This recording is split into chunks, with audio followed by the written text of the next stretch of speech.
The offseason goal for every NBA team is the same. Get better.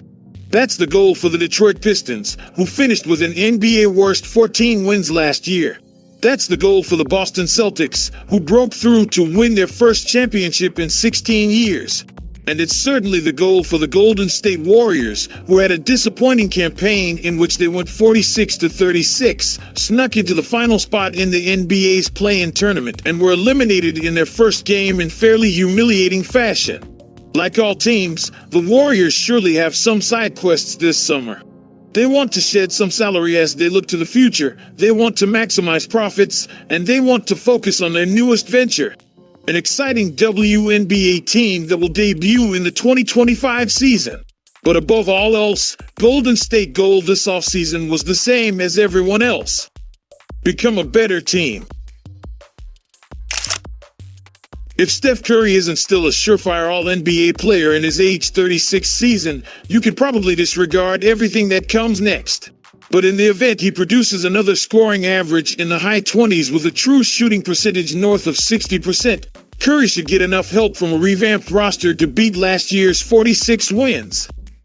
Curry averaged over 26 points and 5 assists while shooting 41% from 3 last season, and the 2024 Summer Olympics were a reminder of how much he can influence a game. His effort in the gold medal win over France guaranteed he'll be the player most synonymous with Team USA's triumph this year. Curry is no longer at his peak, but there's a hope that he's still good enough to lift one more title with Golden State. How much longer can the Golden State look to contend for a title? After winning 4 championships since the 2014-15 season, the answer is pretty simple for those associated with the Warriors. So as long Curry is healthy and playing. However, the dynasty that the Warriors built over the last decade is no more due to the fact that Klay Thompson left Steph and Draymond. This set Golden State in a different direction over the summer. Curry and Green are a year older, at an age where it's not unprecedented for players to start falling off quickly. Although they both remain the two faces of the Warriors, this is a team that has undergone major changes. An emphasis has been placed on player development and the young core.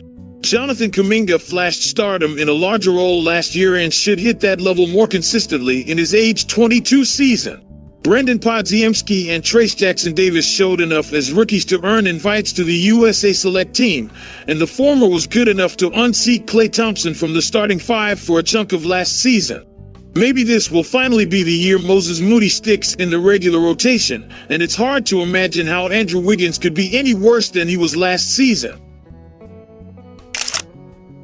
In addition to playing their youth, the Warriors are also going to be heading into the next season with new and experienced players that joined the team in free agency. DeAnthony Melton will provide more two-way value than Thompson, while Buddy Hield will juice the Warriors' outside shooting. Kyle Anderson will bring much-needed secondary facilitation and defense, functioning as a credible Draymond Green stand-in for whenever the Dubs' unpredictable veteran gets himself suspended. Those 3 new additions could easily outproduce Golden State's outgoing pieces. The Warriors missed out on Paul George and Lauri Markkanen in free agency, but it's telling that they're on the hunt for big upgrades. With young pieces and picks to send out, Golden State could trade its way to a better record if the current roster underwhelms early in the year. While there's no right or wrong in this situation, as the franchise clearly wishes to appease one of the best players in NBA history, the Warriors will eventually have to make a call on the future.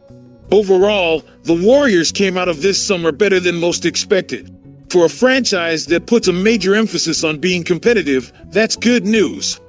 As a matter of fact, both stars are excited about the moves that the Warriors made this offseason during free agency, despite Thompson's unfortunate departure.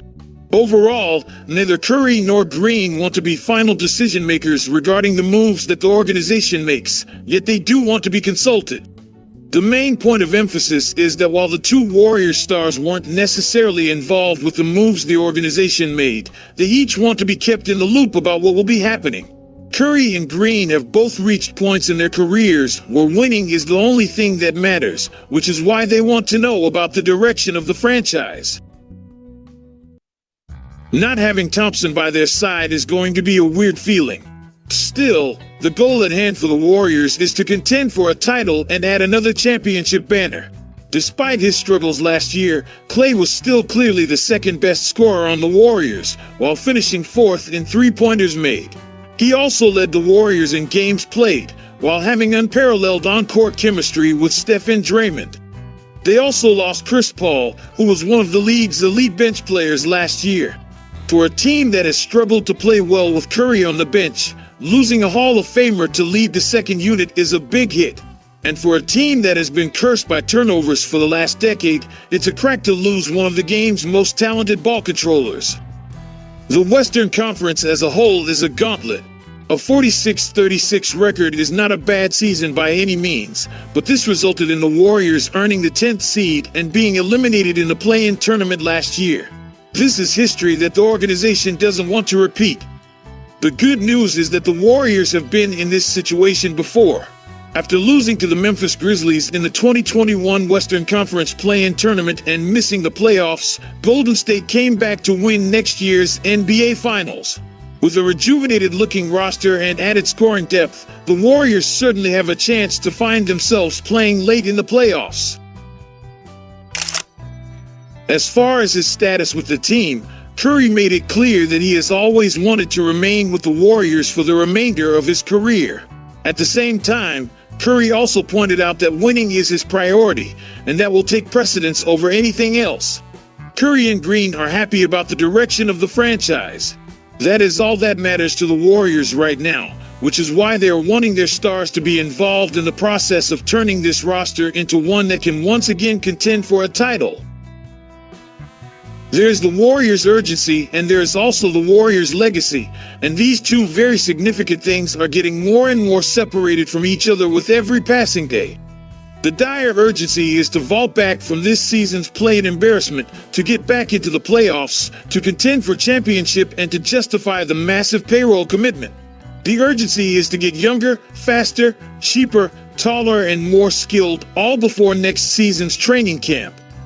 The grand legacy, of course, is everything that Steph, Draymond, Klay, and the other Golden Era Warriors achieved during that time and still represent in all the ways that make it so important to keep the core group together for as long as possible. The Warriors will never have another run like that one, and it is worth lingering in the moment, even only as fond memories, at least for a little while. But there was always going to be an inflection point for this four-title dynasty when Warriors management had to make a clear choice between assembling their best, most efficient roster and just keeping the band together for the vibes. Maybe this isn't the end of all dynastic things, but it's definitely time for the Warriors decision makers to make sure that the roster isn't mostly a bunch of museum pieces.